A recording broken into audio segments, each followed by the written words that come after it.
slow down. Oh, he's not done. That would have done it. That would have went good, yeah. Phone during the festival.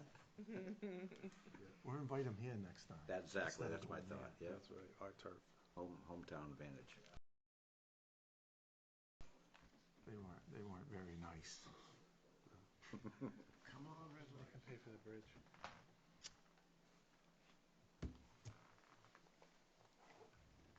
Live. We'll bring this council meeting to order. Rise for the pledge to the flag. I pledge allegiance to the flag of the United States of America and to the republic for which it stands, one nation, under God, indivisible, with liberty and justice for all.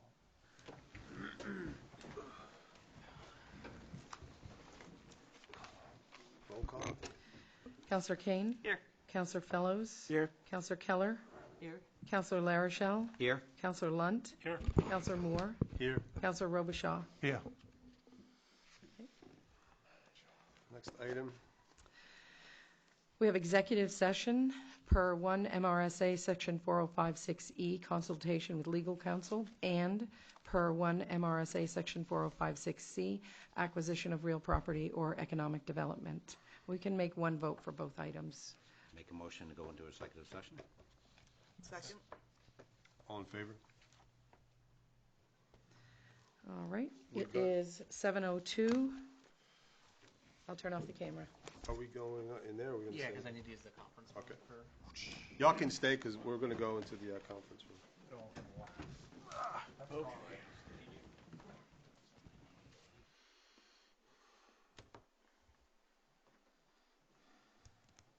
That's the longest 2 minutes.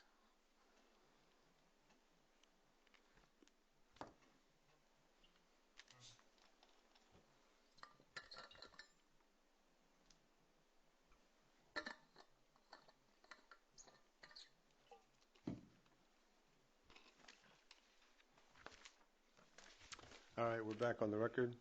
I'll make a motion to come out of executive session? Second. All in favor?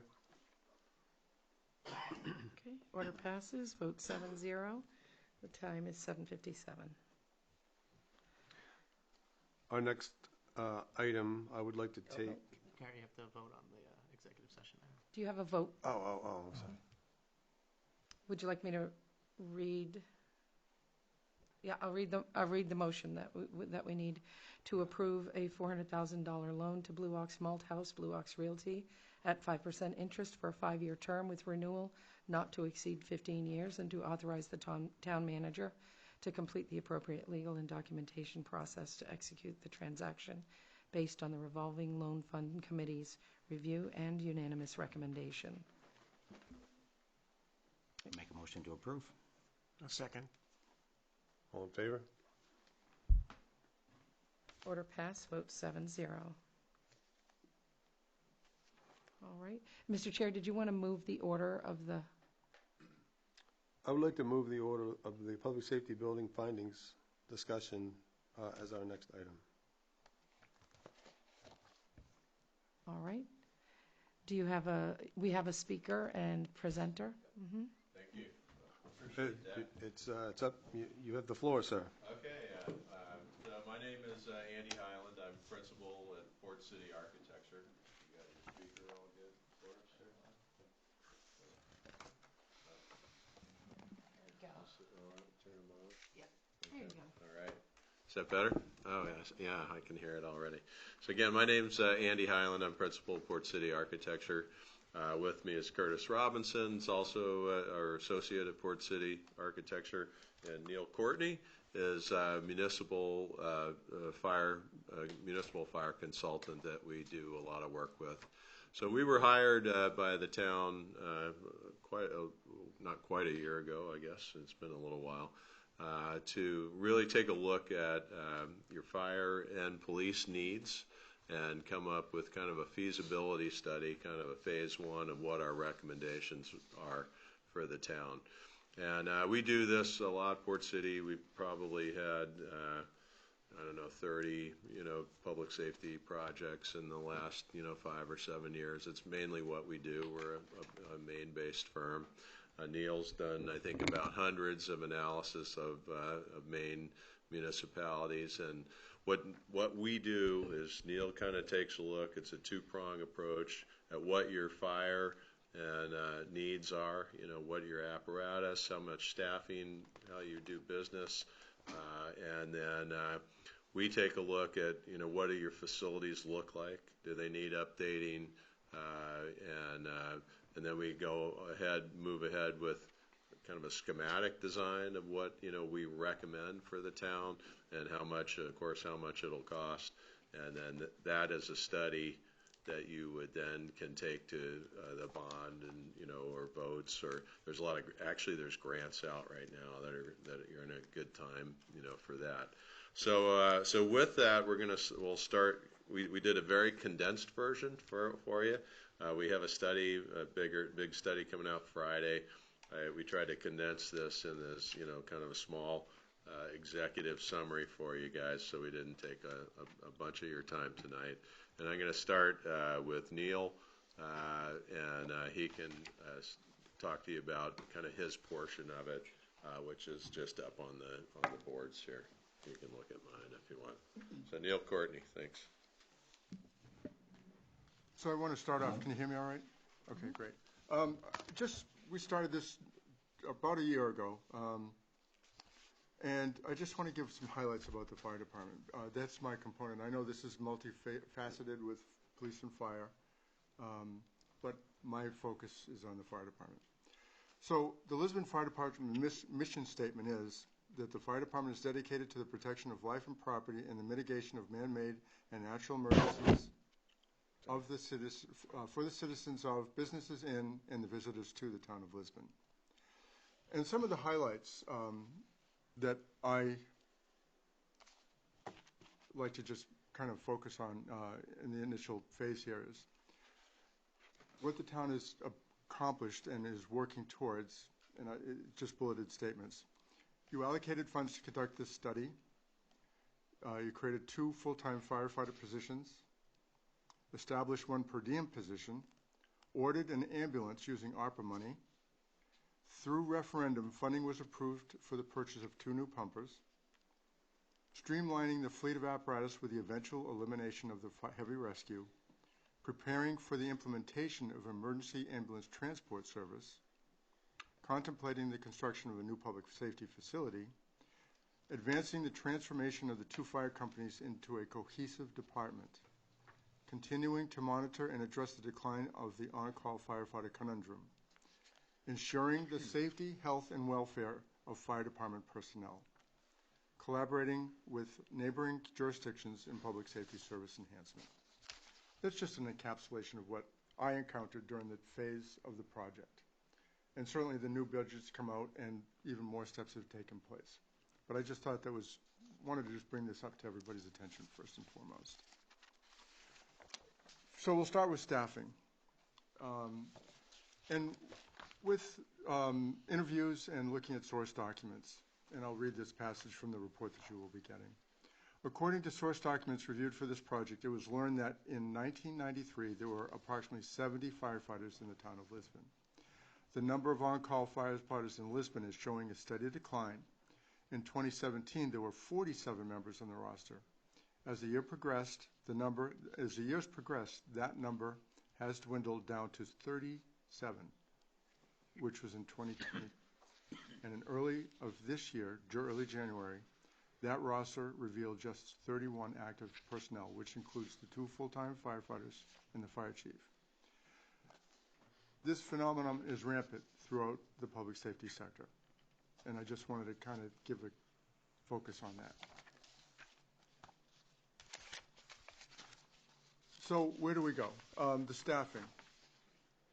So some of the things has already taken place, and you've realized with the input from your fire chief that we're woefully behind as far as having a number of personnel on duty.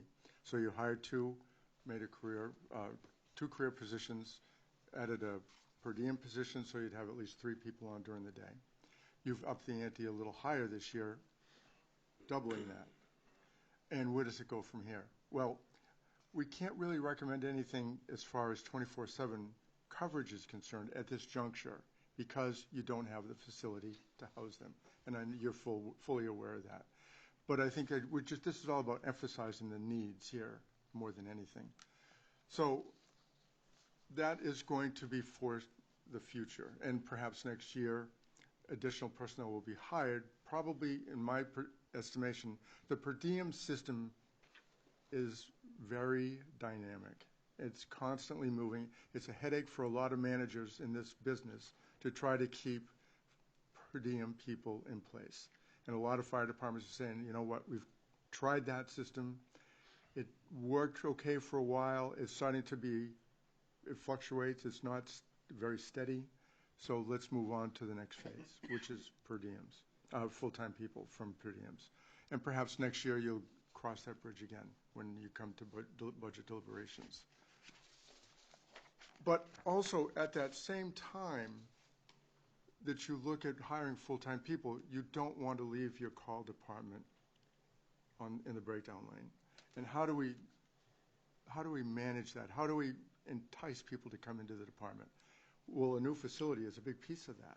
If you have a great facility and a good department to work with, they have great equipment, and I think your fleet is tops. You've done a great job in that perspective. But some of the things that we need to do and is working through the channels right now is a LoSAP program. And this isn't going to reach everybody, but it's about sort of anchoring points for certain people that might want to look for something to hang their hat on. And the LoSAP is a length of service award program. It's a retirement program. And it's been years before we've gotten to this juncture, and hopefully it's in sight. And if it does, that might be just another tool in the toolbox to make sure that we have people that stay part of the organization. And again, your career personnel are augmenting your on-call staff. And it's not about becoming a full-time career department across the board. That's some way down in the future. You don't want to injure that component. You want to bolster it. But by doing this, by hiring full-time people, you're adding to the whole mechanism. Applying for federal staffing enhancement grants, SAFER. A lot of departments throughout the country have had success doing that. It is a segue. You typically get a 3-year grant that sort of diminishes after time, but yet it's a segue for getting full-time people into your department. You've already taken those steps on your own accord, but in the future you may want to consider that as an option. And then encourage non-traditional high school students to embark upon fire and EMS career paths. And by doing that, it's through your technical high schools, such as Foster's, up in Farmington, Mid-Maine Technical Center in Waterville, Capital Area Technical Center in Augusta, Mid-Coast School in Rockland, the one in Westbrook and in Sanford. And these have all done very well. And I'll speak to the one in Rockland last year. Sanford has really done well by turning out a lot of capable people. So it's a good place to capture students that don't really know what they want to do in life. And when you put them in a firehouse, in a fire station, which is incorporated within the school building, which is what they have down in Sanford, it's sort of eye-opening for a lot of people. You don't have that here in the Lewiston, Auburn, Lisbon area. That might be something that you want to consider putting into place. Collaborative deployment, and this is a hard nut to crack. So it works great in some places, not others. There's mutual aid and automatic aid. Automatic aid is by all communities that work in conjunction with one another. And it's all about trying to get enough people on scene of an incident immediately as opposed to waiting until we find out that we actually needed them a whole long time ago. It's not in place here right now, but I think perhaps sometime in the future it might work. And I think sometimes you have to be pushed up against the wall before you finally yield to that call and actually sit down and collaborate with communities as far as response profiles are concerned. And a lot of this is based on NFPA standards. NFPA 1720 is a document that kind of highlights what we look for as a national trend, and how many people we can have on the scene of an incident, in how many minutes, and based on what the risks are. As I mentioned, I think your vehicle replacement program is stellar. The mere fact that you have swayed from that a little bit goes to the point that capital improvement programs are written in pencil in my book, but they're forecasting. And you kind of mixed it up a little bit this year with the bond issue, but I think that made far greater sense than sticking to the plan that was in place. It was basically just a momentary opportunity, and what that's going to do is give you three different types of engines. You're going to have a classic engine, you're going to have a rescue pumper, and then you're going to have a tanker. The other thing that I would recommend is holding on to the newest of your engine one, I think it is, the truck, one of the trucks that will be actually considered antiquated at almost 25 years old when it is going to be replaced. If it is in good condition, and I know you take really good care of your apparatus, is to consider keeping it as a spare. As you know, by putting your bids out for apparatus replacement programs, we're waiting 2 to 3 years for this. So by holding on to your best engine, the oldest one at that point in time, if it's still viable, it may be in your best interest to do that. Let's see what else we got. Ladder engine, truck 6, that'll be your next replacement. And although that's marked for 2028, this is 2023.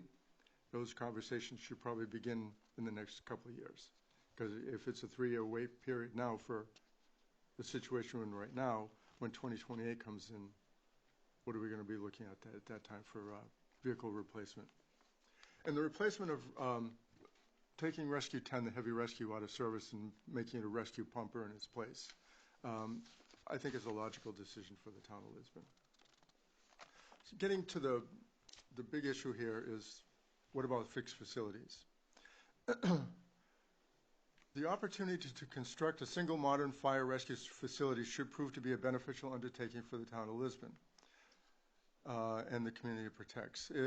A new station would need to be located in an area of town where response distance, routes of travel, and corresponding drive times would allow for the most optimal townwide response template if possible. You have, at one point, had 3 stations in the town from what I understand. And the Lisbon station in the village closed down in the 60s. So transitioning to another evolution of that is sort of in the cards at this time, particularly with the fact that you're going to hire full-time people. So by having personnel in a single fire station, is that better than having 2 empty stations waiting for somebody to arrive? I think so. And where do we locate that station? There's a couple of options. But before we get to that, I like to benchmark. And with Lisbon being almost 10,000 population with an area of 24 square miles, you have 2 stations. Thompson has 1, just under 10,000 population, but yet they cover almost 36 square miles. Skowhegan, 8,600 people, 60 square miles, 1 station. Ellsworth, 8,400 population, an area of 94 square miles. Berwick, 9,750 for population, just under 38 square miles. I can go on, but you get the idea. Can you do it in Lisbon? I think so. Option number 1, what we really focused on in looking at the town and projecting into the future, not looking so much in the mirror, what is a good location? I believe that the Ridge Road, Upland Road, and the Wing Road region may make sense, looking at the road network, the durability of the roads, the width of the roads, the ability to drive at 35 miles an hour, which is a gauge that we like to use in the fire service. Getting to points throughout the community may work reasonably well. Option 2 would have that same general location, but perhaps keep the Lisbon Village Station. The Lisbon Station. Option 3, perhaps if you wanted to stay on 196, would be somewhere between River Road, Frost Hill, and the Lisbon Street intersection, which is basically equidistant between the two current stations. But that may be difficult to find a parcel of property out that way. That's the report that you'll get in the near future. That's the highlights of the project on my part. Great. Thank you, Neil. I don't know. You probably learned more about municipal firefighting than you've learned ever. So these are just kind of highlighting some of the areas that Neil was taking a look at. We also included as an alternate consideration taking a look at the land that the town owns across the street as well. So, we were jumping a little bit ahead of ourselves. Neil told you how, what a great job Chief LeClaire's doing with the apparatus, staffing with what he's got. The one thing that's really hamstringing him is the two stations that he's stuck with right now. Here, this is the Main Street station, just kind of a shot on the inside. I think you all know it. It's right on Main Street. There's like no land around it. It's a really small station. There's no opportunity to ever put any kind of sleeping quarters for full-time staff in there. The building, I mean, I can go on and on. It doesn't meet, it's not really a safe place to work in. No sprinklers. Right now, the codes mandate that we have hospitals, police stations, and fire stations should meet a more stringent, especially seismic code. If there's like a big nor'easter or giant storm, the last places that we want to fall down are, the fire stations, police stations, and hospitals. So these buildings are, way off of anything, like that. Right now, we're learning a whole bunch about, firefighter and police officers' safety. Fire stations, there's a lot of carcinogens that come in from fires that are on the apparatus. So we really are now, when we build new stations, trying to keep those, in the apparatus bay, and to try to, have the firefighting staff, clean up and be able to keep those toxins out of their living quarters. The rates of cancer and first responders is much higher than it is on, for the normal population. Plus the apparatus, size of the bays themselves. I mean, a lot of these stations, the apparatus has just grown and grown and grown. Right now, in our modern stations, we put in 14-foot by 14-foot doors. That's what it really takes. And when you have something smaller than that, you're ending up having to buy specialized equipment that's shorter, that's a lot more expensive. You can't buy anything that's a normal kind of piece. So, it goes, we jumped a little bit ahead, saying that was, getting to Neil's locations for a single station. But the Main Street station and the Village Street station, same thing. Here's kind of the little parcel, and there's a little parking area there. Right now, they're just basically, kind of a garage for apparatus, and they're not even really a good garage for apparatus. So if you want to move on, and take the next steps of really improving the firefighting capabilities and first responder capabilities in the town, the next thing to really look at is upgrading the facilities. So, I can, again, it'll be in the report, storage, ADA compliance. This list that you see here, I could quadruple that. I mean, there's just plenty. We're just kind of putting it in the executive summary. But it's time, and we look at a lot of stations throughout the state, and honestly, I'd say that your two stations, even with the kind of decrepit nature of other towns, you're probably in the bottom 30, maybe bottom 25 of the facilities that these guys have to work with. So they're doing a fantastic job with what they've got, but it's really time to make the move. And as Neil said, what we take a look at now is, you know, it's easier to staff one station. I mean, if you got somebody out sick, if you got two, you really need to have two people. Should have three people on a shift. One person gets sick, then you got one person in one station and two in the other. If you have a single station, somebody gets sick, you still have two if you had three going. So the cost of, even though you have full-time people, you know, you're going to be able to be flexible with your staffing, and that's going to be a benefit to the town as well. So, you know, we can go, you know, through, like I said, again, I can beat them to death, but the bottom line is both stations, it's been way past time to replace them. We also took a look, so at the police station here in town. While it's not as, you know, in as much crisis still as the fire station, they're really working in cramped facilities, and it's really hindering their ability to, you know, provide modern policing to the town of Lisbon. It's, you know, they're lacking a whole bunch of space, you know, police parking, a lot of outdoor space especially. There's really not much room to expand. If we tried to expand here also, then that whole essential facility piece kicks in. We'd have to really bring your whole town hall up to structural, you know, really bring it up to a new standard of structural stability that could cost a lot of money just right up front before you even see the first like square foot of expansion.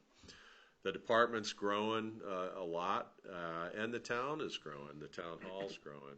So we think it makes a lot of sense that if you do proceed with a new fire facility, that you combine the police and the fire together into one public safety facility. That way they'll both be updated. They can share a lot of, you know, there's fitness centers, there's training center. They do a lot of training, and you know these days, you know, you're expected. You know, there's just the world's changing so much, and policing. There's so much you're supposed to know about. You know, what are procedures that are okay to do now? Maybe they were later, they're not now. Same with fire. For safety, they need a lot of training.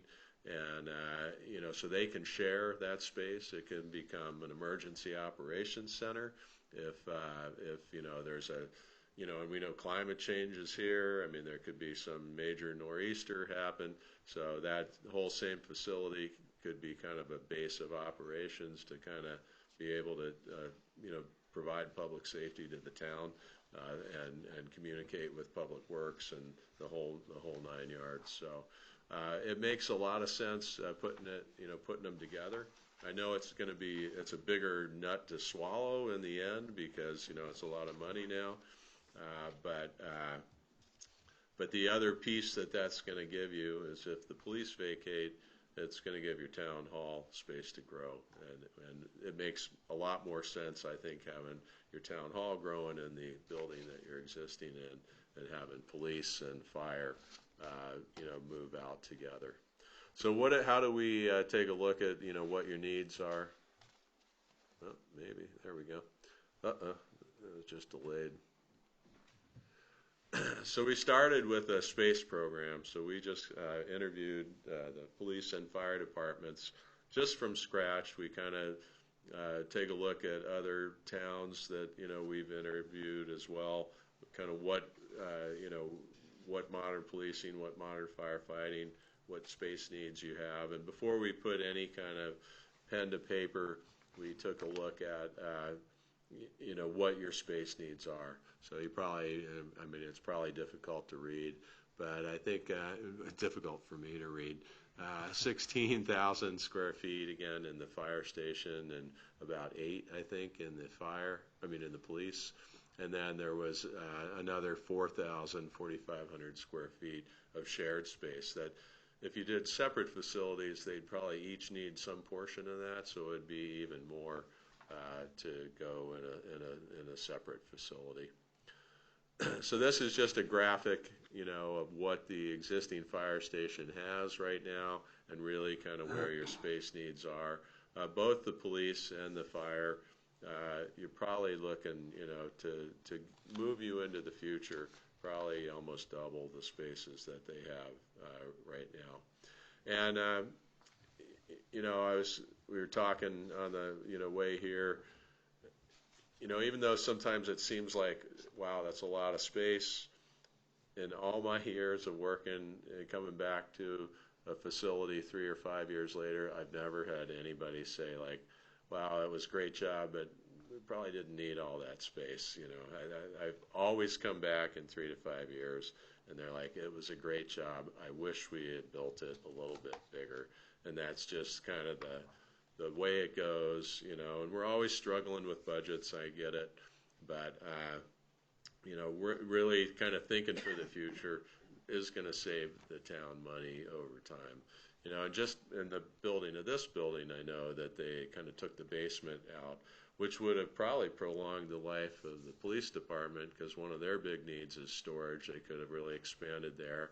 It was probably a savings of, I don't know, 100, 200,000 maybe. And, and now, but you're always going to have to pay the piper later. So, now that's just put the pressure on them to have to move. So this is just very preliminary. So we kind of took those space needs. We kind of come up with, maybe just a sample idea. I think we're still working on this, probably the shape of it all. But, we've been talking to the police and fire departments about their efficiencies, their adjacencies. This is just kind of taking a look at the apparatus bays. This is kind of common spaces coming in, maybe a building that you end up having training facilities, shared meeting facilities here, police department on one side, fire on the other.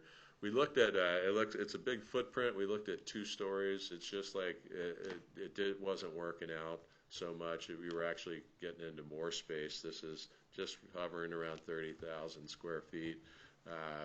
With 2 stories, it was a difficulty with 2 stairways, secure areas on both sides, and the training room you could also, use for the public. So, we were trying to keep that open for, other after-hours use.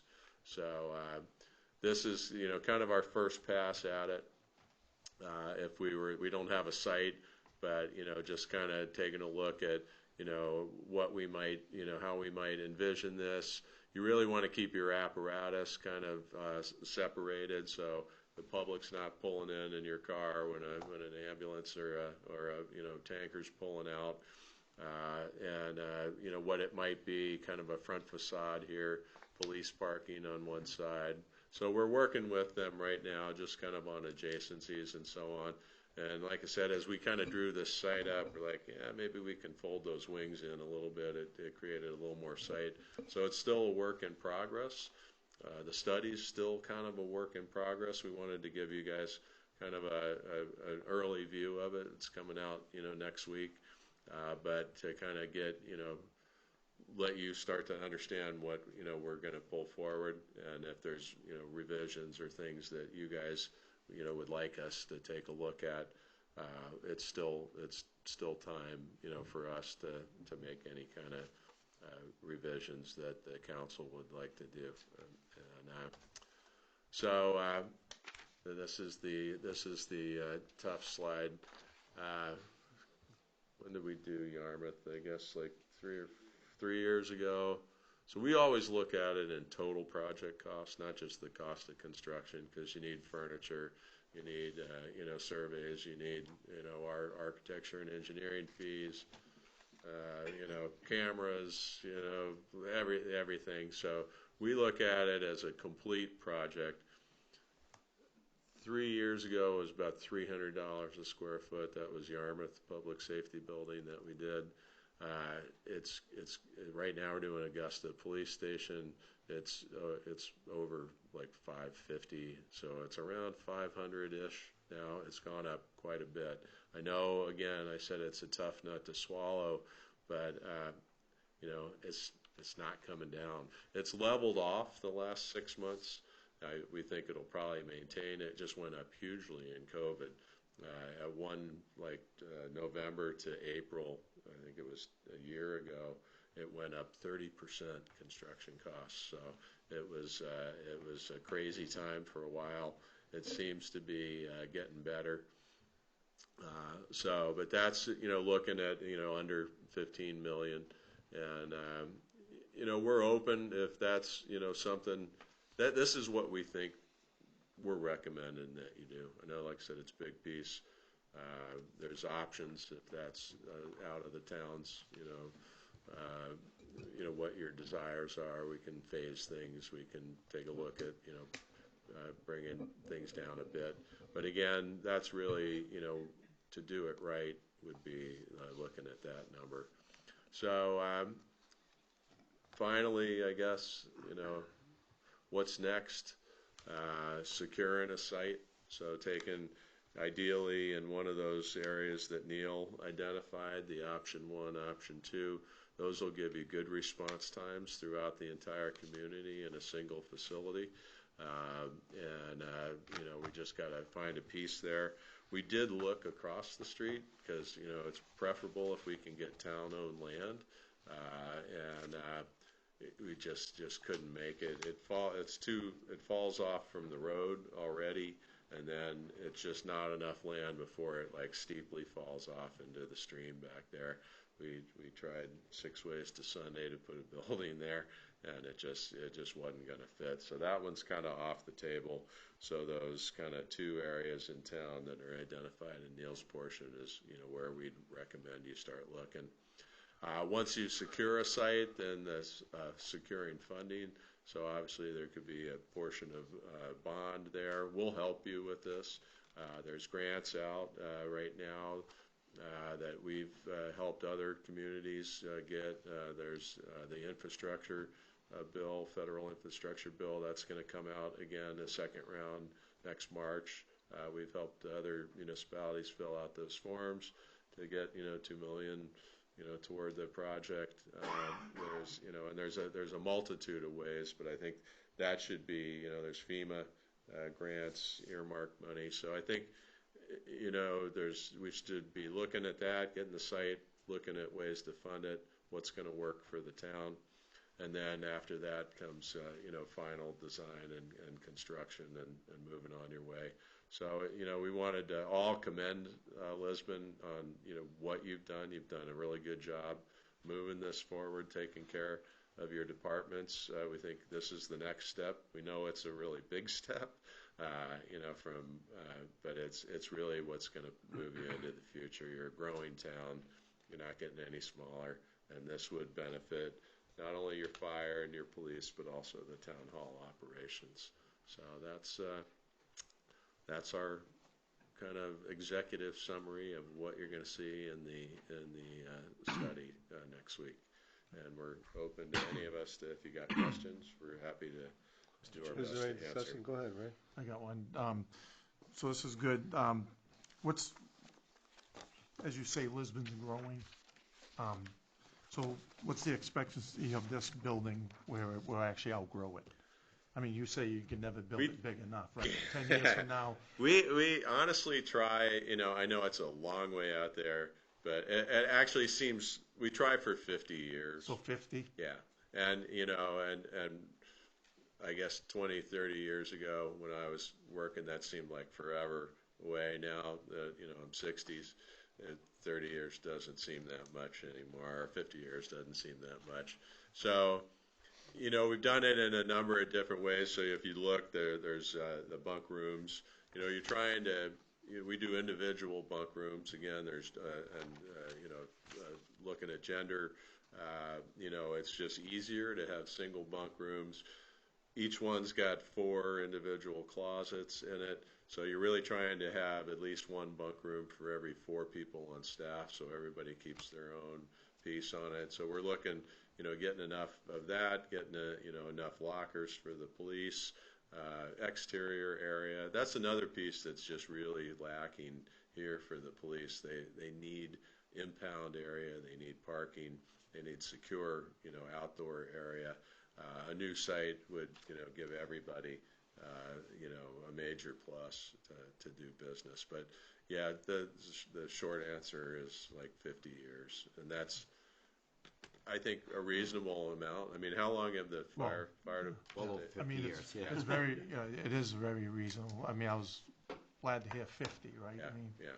it's easier sell to tell the, the residents that it's a 50-year plan. Yeah, and it really is, and in 50 years, it's going to look like a bargain. It looks really expensive right now, but in 50 years, you're going to be like, wow, that was like so cheap back then.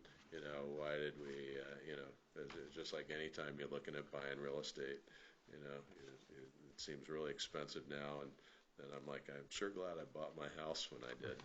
Don, did you have a comment? Oh, Chief, sorry. do we have motion lights out in your parking area now? Like if, let's say I come out from the side street here and walked on the property, do you have, does this plan have that type of security? Absolutely, yeah. Excellent. And, so there's, whole camera systems, communication systems, the whole building be on generator. We're doing the Augusta police station right now. We've set up EV charging stations. We assume that, in the future, the cruisers are going to be electric. So we plan for that. It's something we try to really look at the future. We put solar panels on there to help charge, do the EV charging stations. So we really try to look at everything that we can. Excellent. Mr. Chair, the question I had was, that 30,000 square feet, does that include all the land that's necessary to build this, or just the building? Just the building itself. So we'd probably look about 3 acres, maybe. So I just guess, maybe a little less, maybe a little more, depending on the quality of the land. Probably 3 usable acres. And would the building that's built be built in such a way that expansion is possible? Yes, that's what we're looking at, as well. And that's why, the one we showed you with the wings, to me, that's not as expandable as what Curtis and I are like working on right now. It's kind of compacting that, one-story piece and giving us more area that we could really go out. We don't want to build those wings out even further. You look like an airplane ready to take off. So, so that's that. Yeah, we definitely look. Even with that, in the 50 years, we look at, expandability. We did Falmouth Police Station a long time ago, and, designed the whole end, and we're looking right now to, put an addition on that. So I'm actually coming back to the building going, glad we designed it this way. It's easy to blow the corridor through and put the new piece on the end. So. Thank you. Mm-hmm. Any other comments? I do, if I may. Thank you for the study. It's interesting.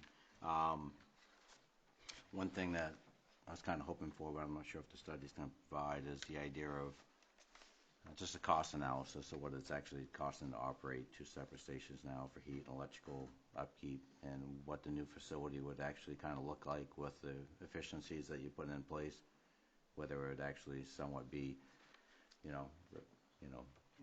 more efficient than the 2, and potential upkeep over like the 50-year span. Yep. Stations are served us well. They've been there a long time, and as you did mention, there used to be 70 people working out of those 2 stations and in and out all the time. So they definitely serve the community. But I guess looking at the plans, one of the things we haven't mentioned that over time will possibly change is the idea is this going to be equipped to a point where we'll be able to keep emergency services as far as ambulance and actually have the proper staffing and rooms for that if that was ever to happen? Yeah, that was a factor as well. And whether, you do, ambulance, or whether you're just doing first, responding, whether you're sending people out, as EMS without transporting them, that's going to probably be something along those lines are going to be in the cards. So we look at, so the bays that we, try to take a look at, we try to make them hugely flexible.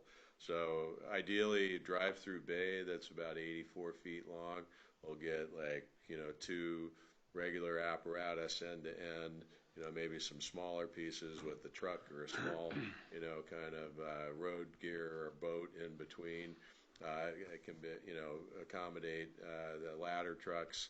So we think it's like, we've tried to get it into the 17 by 84 foot double bay that seems to be really flexible for, most fire departments. We're going back and saying, how was that? And, it allows you to put any kind of equipment anywhere. We think the 14 by 14 doors won't ever get any bigger because you'll never get apparatus down the roads. Bridges are 13, 8, and 14 feet.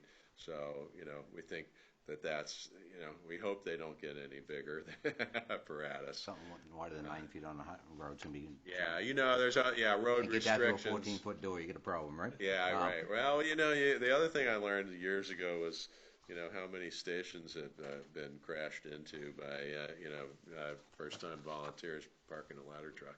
Yeah, hopefully not, right? But I guess the question would be is looking at the garage setup now. I mean, are you actually thinking that as we get into one station that would actually be downsizing the apparatus amount of equipment that we would have? Because I'm pretty sure that we could actually fill these bays right now from what we have in our 2 stations, and now it's not including any indoor space for police cars for turning in or any special equipment that we may have. And I don't know.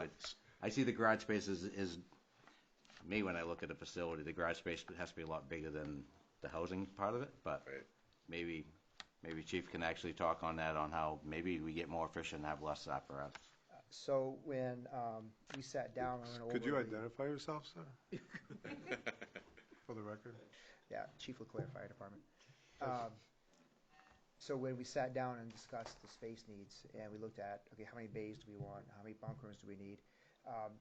Again, it's future growth. What's potential is going to happen with the fire department over the course of the next 50 years. We actually have more bay space. If you look at the fact that, it's because of drive-through, you have 2 bays back and forth. Technically, you'd have more space than we do now. However, you want to take into consideration potential growth down the road, and so we built that into that space needs. If EMS comes under in the future and they move in with us, whether or not it's quasi-municipal or part of the fire, whatever, just join the facilities, that space would be there. The bunk room space would be there to help as we grow. It's more than what we need now, but you build for the future. And that's what that space needs would put in there for that. You don't think you have more parking space right now than it's here? If you actually take the sally ports and The PD has their own sally port in the drawings.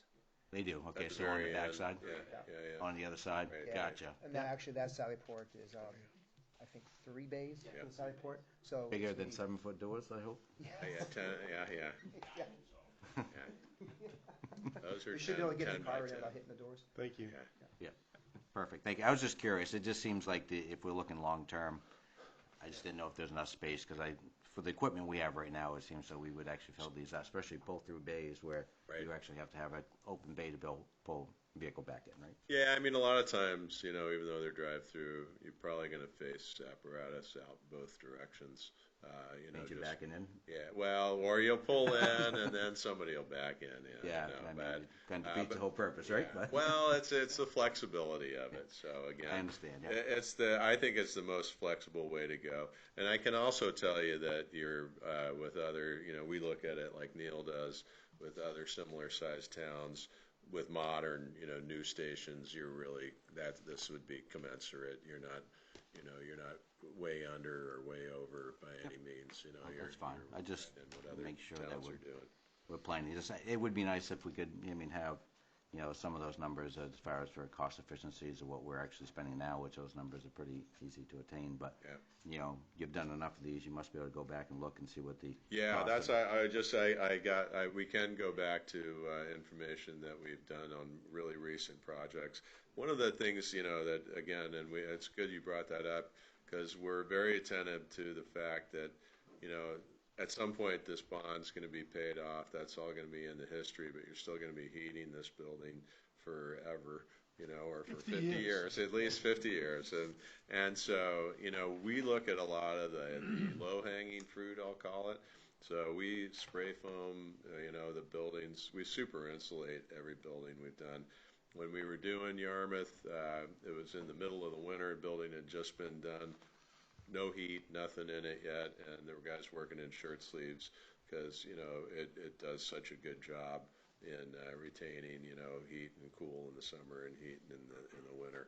So, we definitely, and durable materials on the outside.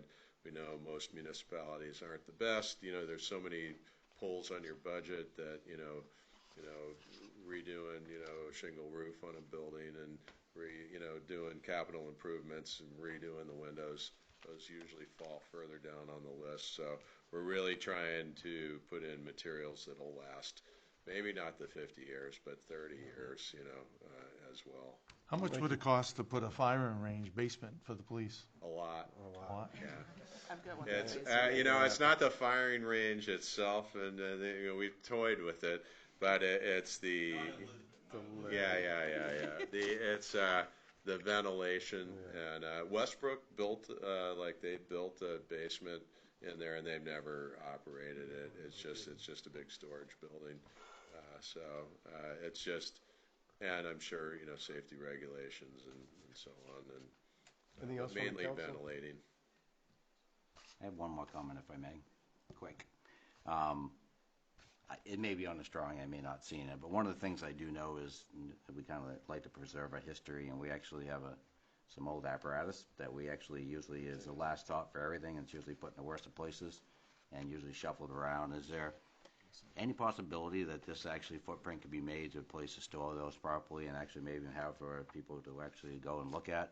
I mean, we have two on site now, right, the Model T and the Lisbon truck, and we actually potentially have other pieces that may come back in the future if that ever comes We around. could store them right in here, right in the So PD. Well, that'd be cool. I Right mean, in it the just, PD. I mean, Yeah. it's going to be empty over there, right? yeah. Just So makes we have it a right. pretty ample size lobby.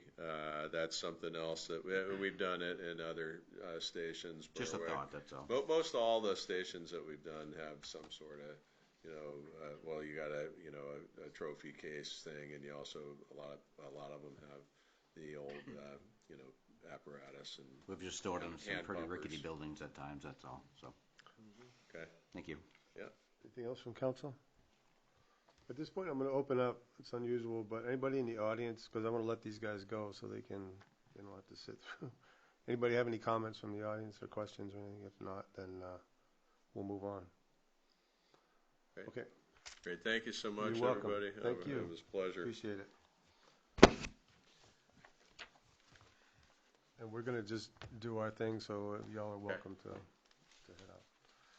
Next item. Next item is good news and recognition. Can you say anything for Moxie, or I do it? So I have just something for the Moxie weekend wrapped up, and several months of planning came to fruition this past weekend for the Parks and Rec team and the folks on the Moxie committee. From all the crazy contests, the fireworks, the longest parade in the state of Maine, 6 amazing bands, a carnival, 5K road race, car show, the Peace, Love, and Moxie theme all proved to be full 3 days of orange explosion. Those were Mark's words. Hard work and support by many made Moxie 2023 a huge success. However, we wanted to mention the folks working behind the scenes, behind that were not featured in the press or on social media. And I just wanted to give a shout out to Aylin Strout, who managed over 100 vendors from early Friday to late Sunday. Aylin stood out this year and helped make this year's Moxie Festival one of the best Lisbon's had. So. Well done. Well done. Everybody did great. I just, in that regard, I just wanted to say the name of a person, Eli McVeigh. And Eli McVeigh is not a big kid, but a kid. And he participated in the Moxie recipe contest. And he won a category for a dessert, and he won the overall for the crowd favorite for the place. And I think his Moxie ice cream encapsulated cookie was a big success. And I happened to be able to be a judge there, one of 4, and it was a real pleasure to do that. So. Thank you. Gene, getting your mic ready. And I wanted to mention the library's Bigfoot presentation, which was extremely well attended. The children's garden was full, and apparently 99% of the people believe in Bigfoot. Just in case you were interested in that. And so it was very, very interesting. Anything else? Next item? Mr. Chair, was it mentioned earlier that we were going to bring item up for legal to actually do earlier Yeah, in the meeting? If you'd like.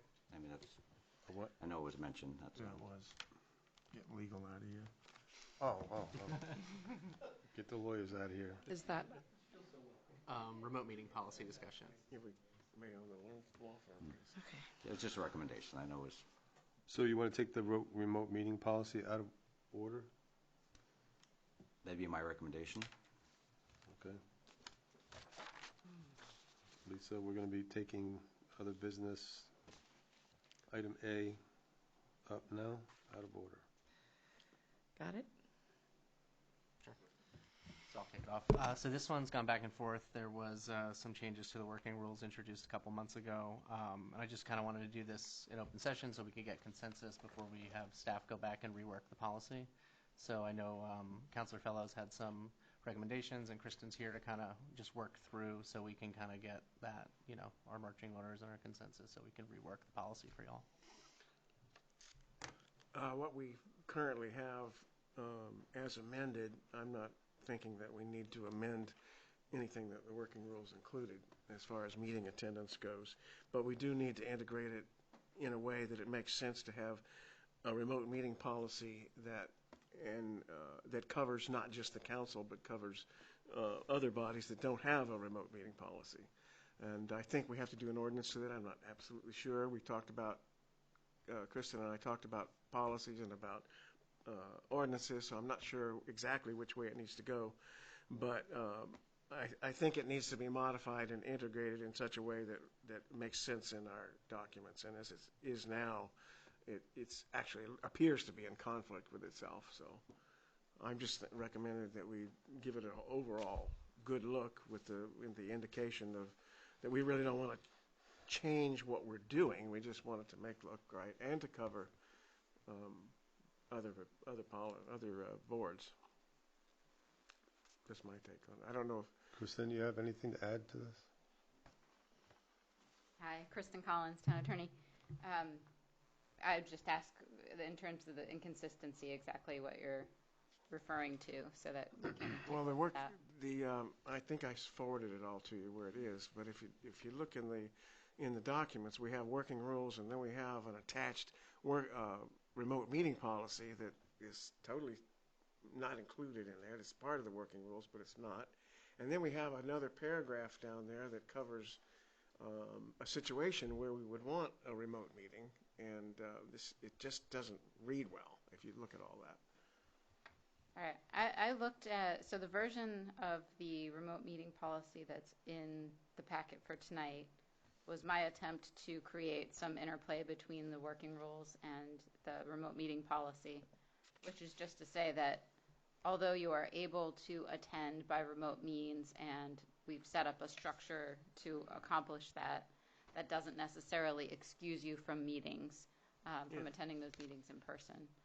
So that red language in that attached version in the packet is meant to accomplish that. But if there's more beyond that, well, it's just a matter of incorporating it, because if you just plunk that in the middle of it, if you look at that whole segment, Vote 160 last year is actually the stuff that's supposed to be in the chart in the codification.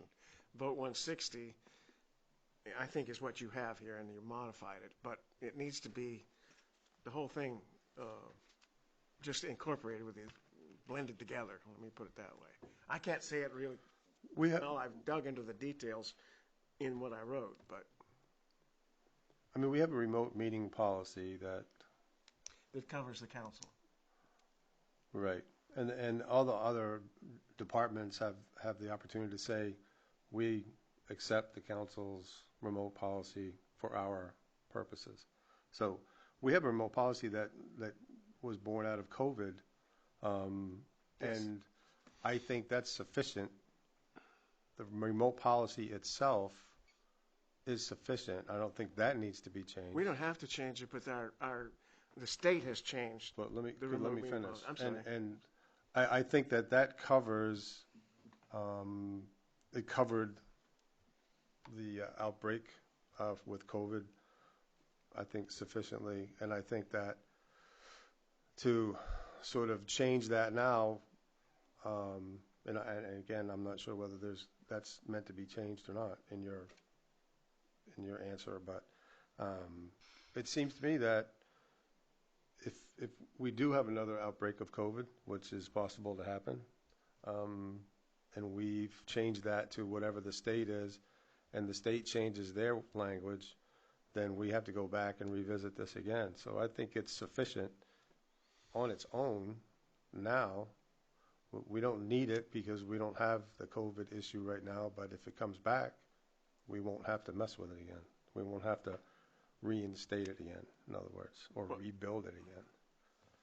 The remote meeting policy that the state now has is a more liberalization of the policy. Ours is more restrictive. Exactly. That's not a problem in itself, except that I think we need to say, if we're going to cover the other committees, that it covers the other committees. Some of the committees, one committee that I know of, has a remote meeting policy that's separate. One committee that I know of has no policy and doesn't know how to follow ours. So that's why I think it needs to be. Well, what do you mean they don't know how to follow ours? They don't. Well, that's a problem. That sounds like a problem in the committee then. Well, it there's that should be too. easy enough to say we accept. I just think if you, Mr. Chair, if you look at this and you read that whole section that has everything in it, and you read it as it's currently configured, it looks like it's in conflict with itself. And that's why I'm saying it needs to just be streamlined. I'm not saying that we have to go in and change the criteria. I'm just saying we need to get it in one place. And I was hoping to incorporate the committees in it and cover them as well. But we don't have to. Mr. Chairman. It just, to me, it sounds like a solution looking for a problem is what it sounds like to me. Well, you haven't read it, Mr. Chair. You haven't read it. No, I have read it. Well, you haven't read it as it is currently written, or otherwise you'd see the conflict. You just can't. It's there. Mr. Chair. And again, I read through it, and all this stuff gets a little confusing if you're trying to figure out all the details. But the only question I have to legal is, we're just one of many municipalities that actually are running into this same thing. So this is involved and changed over a period of time. The other municipalities that you represent, I mean, how are they handling this? Is it just one staple, policy that everybody seems to adapt, or is it something that every community kind of brings on their own? I'd say there are two basic models. The one is there's a blanket policy that says this is the policy for all town boards and committees unless you adopt something different. Or they just have been diligent about going through committee by committee and making sure that each of them adopts their own tailor-made policy. So I would say that in general, councils are more likely to have policies that lean more heavily on requiring in-person attendance. And planning boards, for instance, might be a little bit more liberal about in-person attendance because they often have people who are presenting to the board who are wanting to do so by Zoom or something. So, I would say you have the same options in front of you. We could add something to this policy that says at the bottom or at the top, this policy applies to all boards of the town of Lisbon unless they adopt otherwise. Right. Or we could just make sure the clerk goes through each of the appointed boards and committees that's holding meetings and says, here's a template that says we hereby adopt the council rules as our own, or we don't and we wish to consider something more specific, and we'll adopt that at our next meeting. It just seems so this is something that every community is dealing with, and there ought to be something just a little bit easy about this. I don't know, but you know. In terms of the substance of this, the thing that was liberalized in the law is that it's not dependent on somebody not being able to be physically present anymore. So you have the ability by policy to set the terms and conditions upon which somebody can attend by remote means. So if you wanted to liberalize it beyond what you have, you certainly could do that. Again, council's more likely like to have people there whenever possible. So that's up to you. And then the other thing that's been made clear in the law is exactly this thing about you can adopt a policy that's a blanket, but only applies if other boards haven't adopted different policies. Right. So there's some stuff in the current version here that is specific to the council. I don't think that's a problem if another board happens to adopt this policy. I think it's very clear that obviously, for instance, a reference to the council's working rules is not going to be applicable to the planning board or the Right. economic development committee. That's a separate entity, right? Right. Okay.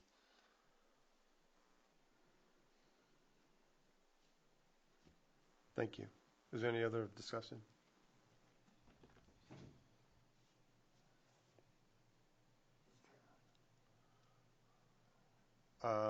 I can't call on you right now, sir. Is there any other discussion from the board? I mean, I'm not going to have a big fit over it. I'm just saying I thought it should be streamlined. I know it was changed some months ago, and I just wanted it all to be streamlined so that if I sat down as a novice counselor and tried to read and understand the thing, I'd understand it. And I'm telling you, if you do that now, you go, what does that mean? And why is that there when then they have this? And so that's all. And if it can be streamlined by staff and in some way, that to me is what we ought to do. But that's all I have to say. Thank you. Any other discussion? Thank you. Thank you all. Kristen.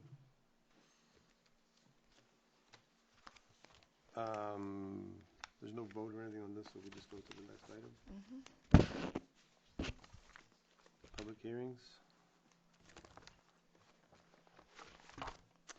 The first public hearing is the special amusement permit for Frank's. I'll open that public hearing. Any discussion on that? Good. Is there any other items that you wanted to say for her? I don't think so. Do we need it for anything? Seeing none, I'll close that public hearing. Next item.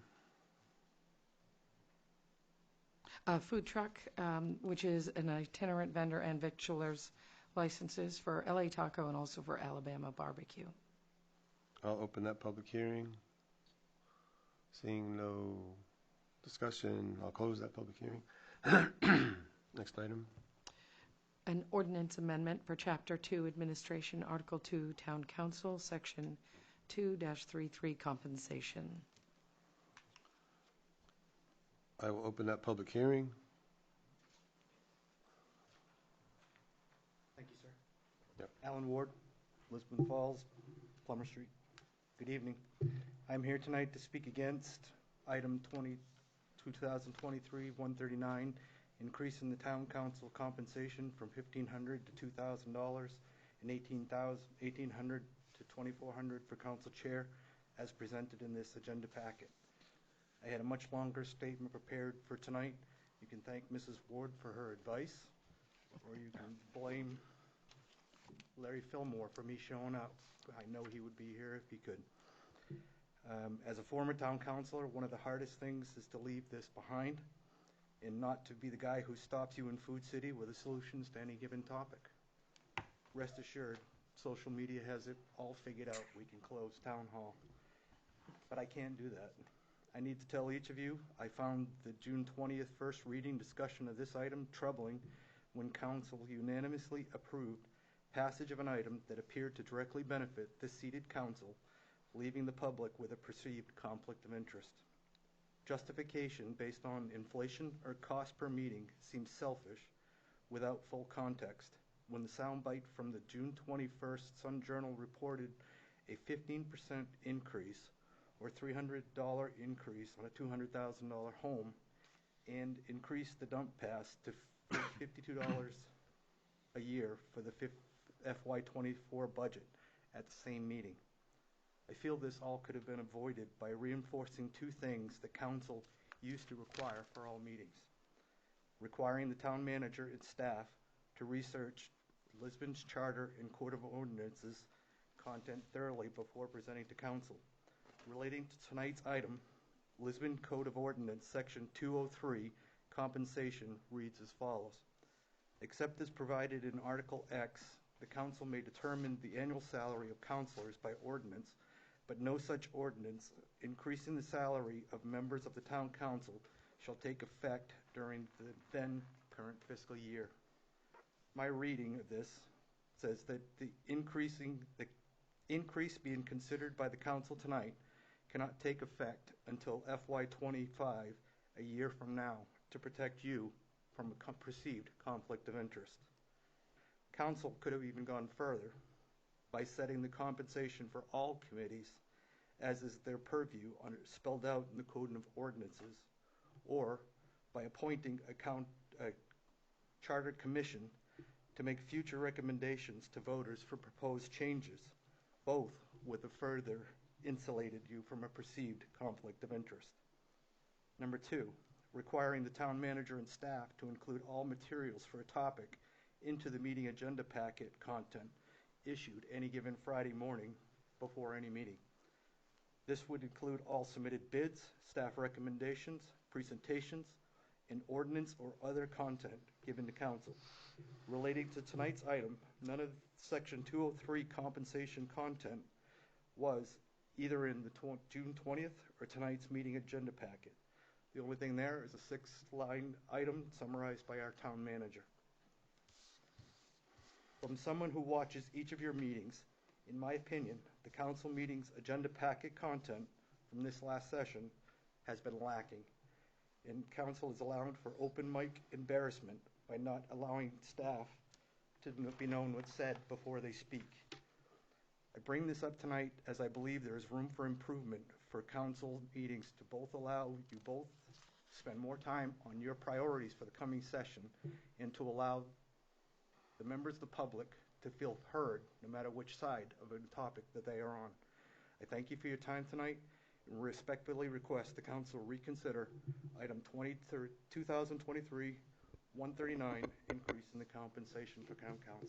Thank you. Thank you. Alan, may I use your notes? You can have them.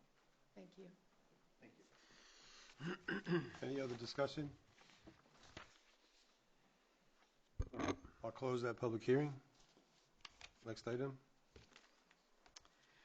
Next item is audience participation and response for agenda items. At this time, those in the audience who wish to speak may approach the lectern. Please use the microphone and state your name for the record. This portion of the agenda is solely to address items that are on today's agenda. Anybody wish to speak to the agenda? There being none. Next item. The next item is the consent agenda. Consent agenda items are considered routine and will be considered for adoption by one motion with no separate discussion, unless a councillor requests an item be removed. Any councillor wishing to remove an item may do so now. Mr. Chair, I'd like to move item H to a separate vote, please. Granted. Do we have a second? I'll second. All in favor?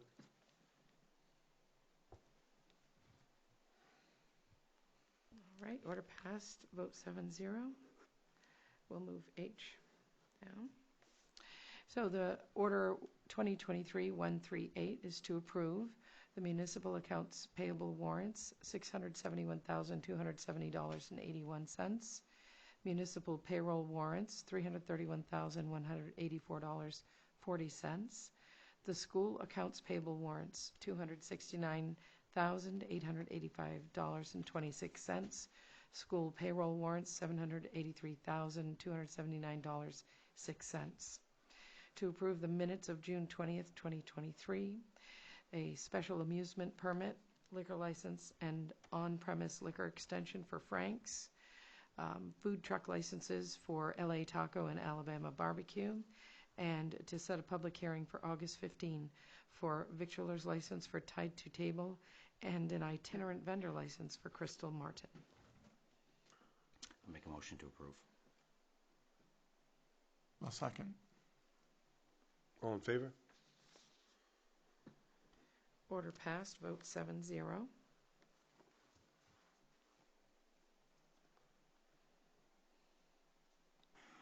All right, the removed item, item H, will be Order 2023 138A, and that is to approve the on-premise consumption under Title 28A, Chapter 5, for Positive Change Lisbon's event, Surf in the Falls.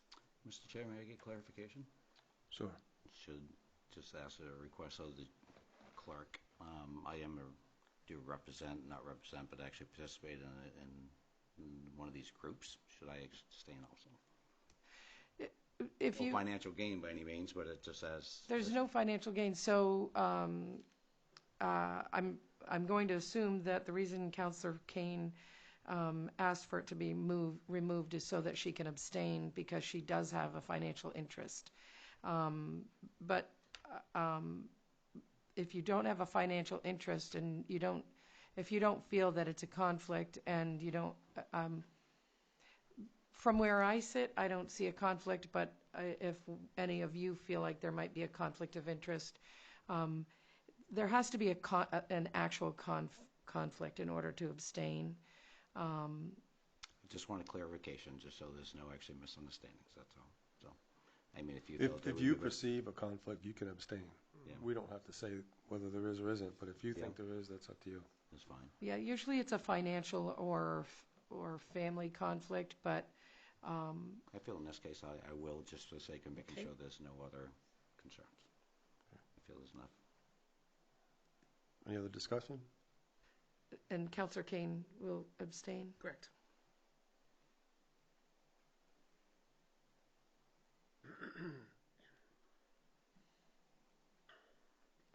All right, so we will look for a motion and a second to consider Order 2023-138A to approve. So moved. I'll second. All in favor? Okay. 902. All right, order passed, 502 with 2 abstentions, Councillor Kane and Councillor LaRochelle. Thank you for the clarification. Next item. Council orders, resolutions, and ordinances. Ordinance 2023-139 to amend Chapter 2 Administration, Article 2 Town Council, Section 2-33 Compensation. This is a second reading, and a roll call vote will be required. Make a motion for discussion? I'll second that. Okay. You want to start first so I can Yeah. beat you up on it? You Yeah. want to start first so you beat me up on it? I don't know. Are you going to beat me up? No, I'm just. I did more research beyond last week, and I looked up. I actually crawled around the vault one day and looked to see the last time town council pay was raised. And town council pay was raised in 1989. It didn't have anything to do with 2006. It was just carried over. So and that was after 2 attempts.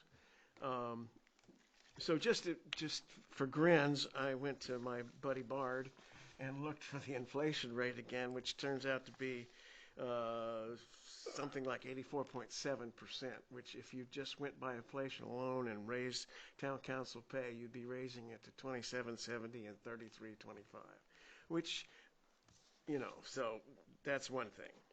But I really think that we as a town council need to step back and to consider the other boards and committees, particularly the school board. School board gets paid right now identical to what we do. That would not be affected if we passed our ordinance now. It is true that it will be effective in 2025, as far as I know, from reading the charter. Next fiscal year, because our hearing is in this fiscal year. so we can't pass it until next fiscal year. My feeling is that the planning board, which is currently paid, and the appeals board, which is currently paid a lot less, should be considered physically considered when we go to do this raise. Currently, if you look back, you can't find anything in statute or anything in the ordinances unless you go back to town meeting form of government to find out what these bodies should be paid. Somewhere along the line, we just made the assumption, and it's been happening through our finance department, that the school board is getting what they get. I also understand that the water department does their own thing, and they follow generally what the council does, but they control theirs. We don't vote on theirs. So I think since this can't be effective this year, that we should step back and that we should consider those other boards, and that we should, I'm not saying we shouldn't have a raise, I think it should be there, that the optics are always bad because you're giving yourself a raise, as Congress gets bad optics, but we have no choice. Perhaps we want to do maybe a charter arrangement that changes that, but that's not the case right now. So I think we should back up. I think when the next budget season comes, is when we're going to have to put this money in anyway if we're giving ourselves a raise, and that we can specifically lay it out line by line as we did some of the budget items last year, so that it meets the smell test and that the town can, anybody that reads the budget can see exactly what we're doing for ourselves and for the other bodies. So that's my recommendation, and I would, in order to get past this, I would suggest that we vote it down for now. And perhaps we make another recommendation to study it and to bring it in the next fiscal year budgeting. Brian, do you have a comment? Always do, unfortunately, right? So I'm not sure if anybody stayed tuned to our budget process this year, but this was a discussion that came out through our budget process, and we were told that during the budget process, this wasn't the time to actually bring this up. We're supposed to bring it up during the year and actually do it through the process we're doing right now. So we did. We actually all decided that it wasn't going to affect us either way, so we weren't going to do it through the budget process, that we were going to wait and do it throughout the year, and that's why it's actually coming up now, is because this is kind of what we talked about to bring forward. Percentages, inflation, I mean, to me, a lot of that really doesn't mean a whole lot. I just think the idea that if we all step down and we're expecting other people to come up, they ought to at least get paid enough for their fuel to come to a council meeting for all the month. Yeah, I mean, it's minuscule. I mean, it's really, the pay is actually not even considered to me a reimbursement for your time. This is basically more of a courtesy, a stipend, just for the commitment, right? So, I mean, ideally, we're doing what we talked about during the budget season, because we tried to do it during the budget season and it didn't actually fulfill. So we're actually just fulfilling what we were recommended to do. As far as the school board, I mean, we do have quite a while to actually get this tuned in. Even if we vote this in tonight, it would be the first step of a process. I feel at that point in time, we would actually either have the chair meet with the school board chair, come to an official process where the school board talks about it. And if they feel it's adequate, that they ought to bring it forward and we can bring it, which I assume it would be. And then with the understanding that it still wouldn't be effective until the following year, and none of them may not even be on the school board at the time. And from what I understand, the water department basically has it in their charter that they can actually get reimbursed as much as the town council does. And I would assume that they would adapt theirs. I'm not sure if they can adapt theirs that year, or it has to be a following year themselves. I'm not sure exactly how their charter actually allows it. So myself, I don't really actually feel that tonight's vote is actually something that's, behind the scenes, hidden, or something, not fully thought out, because I think we've talked about it, and this was actually the plan to actually get it in process, so when we come up to the next budget season, all the details will be there, and then we can just have it on the budget for the departments to figure in, so when we come up on next budget, it's already going to be there, versus the idea of trying to make that policy change during the budget process. That's where I'm at. That's one of the reasons I didn't bring it forward, but I know it's something we talked about. And the chair is just fulfilling what the recommendation was and comments were during our budget process. Mr. Chair? Yes. Just in further clarification, if we were to vote to by ordinance, to do the school board or any other board, we can do it effective this year. The only one that has to wait till next year is us. And the other point that I would make is that I just forgot what it was. Is that bad for the school? or Oh, that- no, the fact that in fact, our attorney mentioned when she got back to us was that it could very easily be brought up during the process of the budgeting because it just could not be effective until the next year, which is what it would be anyway with a new budget. So if you put it in the new budget, where it's not now, but if you put it in a new budget, it would be effective next year. And you would have had the hearings, all the requirements. The only reason I mentioned not just putting it in the line items is to draw it out and mention it verbally is so that for clarification and for transparency. Right now, I really, really strongly believe that this just gives the impression we're treating the other boards unfairly at our expense. But at the end of the day, isn't what we're doing tonight identically what you're saying, just actually just doing it in a process that's not right in the middle of budget season? So we're basically making those choices now so they can actually do the same thing you're mentioning during the budget process. So it's not like we're speeding it up. We're not slowing it down. We're just actually trying to work through the motions so when it comes up that next budget season, they already know the direction they need to go instead of doing a hypothetical that we vote on. Because you're right, when you actually vote on a town budget, you're voting on an ordinance in a sense, right? What you're going to be spending. Yes. So, I mean, the idea of us voting on it now or voting on it then really doesn't change the process. We're just trying to get ahead of it a little bit and actually have more time to work through it. So, I mean, it'd be one thing if we were voting tonight and our salary is going to go up next week, you know, if we're doing something unhanded. But I don't think that the thought process was to do anything unhanded or hidden. It's just more the idea of trying to make any of our positions more palatable for people to run for office so we can get more people down the ballot. And hopefully not that financials is what people ought to be here for, but at least it represents what they're doing. So, Mr. Chair, that probably doesn't accomplish that then. If we do that and put this in place tonight, it doesn't do anything about recruiting members for our council because it isn't effective till next year. Any way we go about it, it won't be effective next year. That's not, if we vote on it, if the budget season comes up and in April we pass the budget and in June we put the budget forward and then we have the hearings and then we pass it, it's effective in July of 2025. The same way it will be. The next fiscal year, yes. That's how it's effective.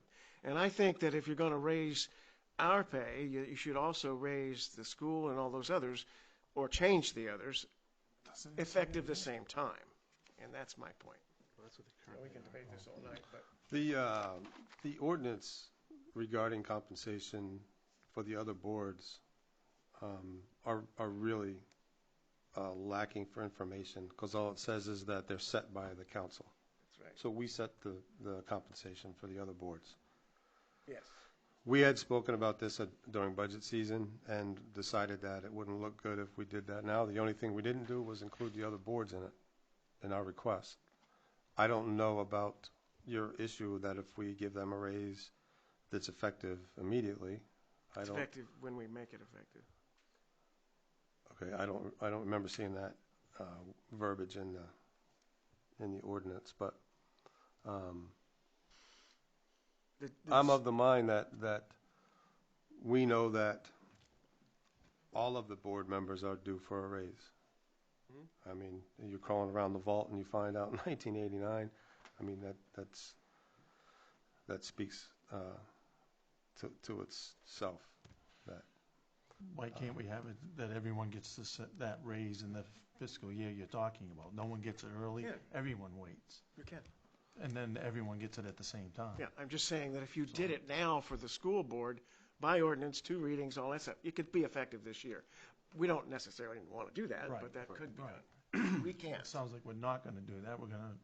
But I do want to add, we're going to have to change the ordinance no matter what we do, whether we do, in the budget, we're going to have to do an ordinance alongside that anyway, because, this ordinance has to be changed. Right. And it's separate from a I budget. think there so- should be an ordinance that sets out the compensation for all of the boards.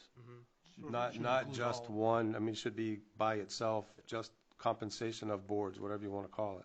Yeah, the other problem with these ordinances is if it's not a planning ordinance or a street ordinance or something, try to find it 5 years from now.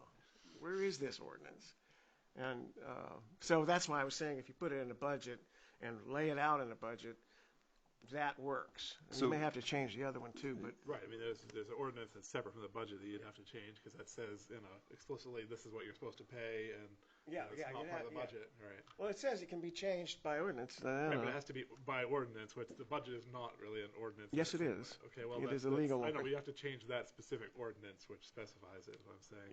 Yeah, okay. So the it's, budgeting would do this is a matter of making sausage. Nobody wants to, it's not good, it's uncomfortable, but my position is that we've came up with a reasonable number, and I think there was agreement during the budget process. I think we should go forward with the vote as it stands, and then bring the other ones in line during the process next year during the budget process. So that's my position.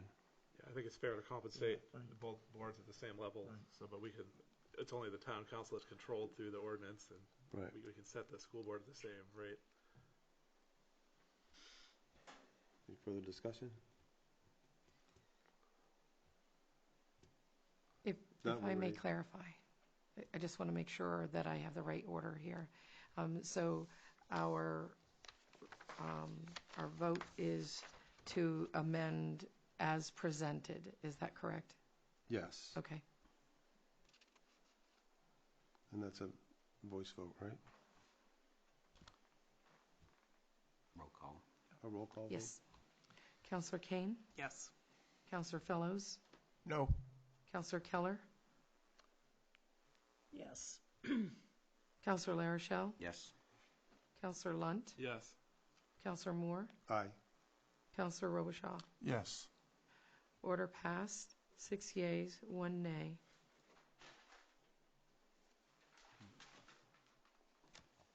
Next item?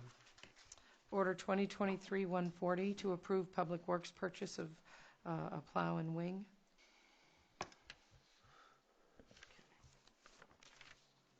Is there a motion? Make a motion for discussion? A second. All those in favor? Sure. So this is the upfitting of the loader that we leased to own that was that has been replaced in the capital budget. So normally we would go out to bid for this. Randy solicited quotes. He was really only able to receive 2 quotes back, one for $57,238, another for $39,750. So I just am recommending under section 8434G of the purchasing policy that we waive the bid requirement and purchase the plow from Sives Corporation for $39,750. They are also honoring the April 2023 pricing. So if we would go out, we would not necessarily guarantee the pricing that we've locked in with them. Any discussion? No, it's in the capital plan. It's something that's been discussed. The money is already there. It's just a matter of, Yep, we've already got the loader. We're just upfitting it with the plow. And this is that's it. We ready for a vote? All in favor? Order passed, vote 7-0. Next item? Order 2023-141 to award the contract for Village Street Road resurfacing. I'll make the motion. Motion for discussion. Is there a second? Second. Sorry, I'm just pulling up the other 3 prices so we can have it up. So this was left over from the Ferry Road bond. This is to do the Village Street resurfacing. We went out to bid. We received 3 bids. The low bidder was St. Laurent for $105,705. the reason that I wanted to bring up the other bids is the variance between the others. I just lost my paper. I don't know if anyone else has the packet in front of them with the other three, but they varied between 105,000 and 196,000 as the high bidder. So my recommendation is to award the low bidder of St. Laurent for 105,705.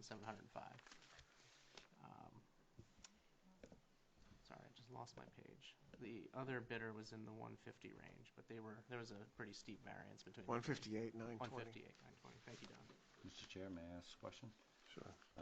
With the sidewalks look like they're quite underway, we have plenty of money available left over from that bond to actually cover this paving. I don't know the exact amount, but this came in under 2, so there is money left over in that bond. I will follow up with the finance director and get you some exact numbers and talk to Oliver Associates too if we can put that in as part of the remaining amount left in the Ferry Road bond. And the paving for this is from Village Street 196 to where it was paved just beyond the railroad tracks? Is that kind of the thought, I guess? Sorry, I just want to pull it up. Is that where Ferry Road stopped last time when they? I think so, yeah. Yeah. I was just wondering if, my thought was, is there anything in that area that needed to be paved? I mean, the bond money, we have to use it, or we actually... Would probably just pay down the principal with the remainder. We only can pay back a certain percentage of the principal. I was just wondering where the numbers lie, and if there was still some extra, if we needed some paving in that area. I can follow up with Randy and the finance director to see what we've got left and what else we can get done with it. This was to mill 7,200 square yards and then tack and repave State Route 196 to the seam before Pine Woods Road. Yeah. So I guess my thought would be is if we pay back the principal, that's great, but we only could do a certain percentage. If there's still some more left over that we need to use, if there's a little offshoot there somewhere that needs paving and we have money to do it, whether it's behind the fire station, I'm not sure, some of that stuff's kind of rough back there, right? You know, I'm not saying in the fire state parking lot, but there's some side roads there that probably could use it if we have money and it fits within the requirements of on that area, right? Because it had to be within that, on the Pine Woods, Village Street area. Yeah, I would say we follow the same process we did with this project to use the remainder. So I'll reach out to Randy and Samantha. That parking lot is really bad back there. Yep. So if we actually have the ability and the money's there and they're already on the scene, I mean, they seem like they give us a pretty reasonable price, right? So yeah, just so a thought. Come back to council in August with some ideas of what we can go out to bid for and use the remainder for if we can. So. Yeah. Now, did they give you a price per ton, pretty much? It wasn't so much It was a lump sum. There wasn't unit pricing. Yeah. Okay, no problem. Just my thought, that's all. I mean, I know there's some other areas that need fixing, so if we can use the money up in that area, that'd be great. Anything we can do to improve the village area, how's that, right? Sounds good. Any more discussion? Good. All in favor? Next item. Order passed, vote 7-0. Next item. Under other business, discussion about the addition of a stop sign on River Road. Who's going to discuss that? It can be me or Don. So this was some complaints this was there were some complaints from speeding over on River and Houghton and Whoa, what? Houghton, sorry. Houghton, oh. Houghton Road, Okay, sorry. Houghton. I say Vienna wrong too. It's Vienna. Vienna. Right. So by ordinance, we were to add a stop sign there. To add a stop sign, we would have to do it by ordinance. So that's why we wanted to discuss if the council had an appetite to make a motion add a stop sign to address speeding. And Ryan's here as well if he wants to talk about the intersection and some traffic safety issues over there. You don't need a motion. No, that's just nothing we have to vote on for stop sign? Nope. Nope, Yes, it's just it if is. we're going to do a stop sign, it has to be done by ordinance. So I just wanted to discuss it, Right. get some consensus to see if you wanted staff to make amendments. Oh, so that's going to be separate then. Okay. Yeah. Got it. Do we feel we need one? The Kind of curious, so you put it right in front of Campbell's? I mean, what is this? could I say something? I got the phone call, if I could. What's there now? Okay, let's have Don go. I got a call from this gentleman And he owns the farm down the road. And last year, I think, was the first time we paved that road. So there's been no stop sign except on Hewden Road right now. His concern was that there was a lot of speeding going on through there. So I called the town, and the chief has been involved. In fact, I think the chief has gotten phone calls previously. My recommendation is that we put 2 stop signs, one on each side, one coming out of the farm and one going in, so that essentially you have a 3-way stop there to slow the speeding. And that's all I got from him, and that's what he's thinking we're going to do. So that's it. Yeah, that's interesting. Chief, whatever. It's pretty rural for a Is there- 3-way stop. Is there anything else that people that go through that intersection, where else are they going? So, Ryan McGee, Chief of Police. It is a dead-end road. You probably remember years ago, actually, when you were on the dirt road heading back towards Campbell's, there actually used to be a stop sign right there, and it's Coming not. out. So I looked it up, and it's not in the ordinance, but there was a stop sign there. I went down there myself. Didn't catch any speeding vehicles. We did get one complaint. We did have an officer speak. It was the same gentleman, I believe, that spoke to you. There's a handful of residents down at the end of the road. And, one suggestion was we could put the stop sign back where it used to be. When it was a dirt road, now it's paved. My concern is myself going 35 through there, because that's what the speed limit is. You couldn't even do really 35 before on that dirt road because it was always bumpy. But coming back through, I did notice it's a little bit, right at 35, it is a little bit quicker, and yes, it is a back road. But, this year's been a unique year with the rain and growth and everything else, and just even today driving around, I find lots of speed limit signs and warning signs that are going to need to be cut back. So I'll be speaking to the public works director. But in that, there's only a handful of houses at the end of the road. So this is just a discussion tonight. One idea that I was thinking about was, just going door to door, explaining what the complaint was. It would be nice if I knew what the vehicle was, because I would just go right to the person and deal with it. But after going down there and going through it at 35 with stuff growing out, you do have to come off Hewden Road and inch out. So if the speed limit was changed, that would be a DOT decision. I know it came up I think that owner originally thought it was 25 where the dirt section was, but it clearly states in that it's 35 down there. So just more or less discussion. I don't have a full recommendation one way or the other, just other than looking and seeing that I do know there used to be a stop sign there. Don brought up a good point. If you're going to put it on one side of the road, you must put it on the other side of the road, because really if someone's coming through 35, they're not slowing down where that dirt section is now. They're continuing 35. Realistically, people aren't doing 35. They're probably doing 40 to 45, from my experience. And it is nicely paved. They did a great job with that road. So just more or less a discussion tonight. I don't know. Haven't spoken to anybody that's given me a description of vehicle. That's basically where I'm at with that. Mr. Chair, may I ask a question? Sure. So is it, I guess I had this all wrong, because I thought it'd be the people going the other way, but you're talking people coming off the dead-end road? It's the dead-end section where people So where the people coming complaint came off from. the dead-end The old section. dirt section. How many houses in that area? 4 or 5. 8 total. Yeah. Well, if you go all the way back, it's something.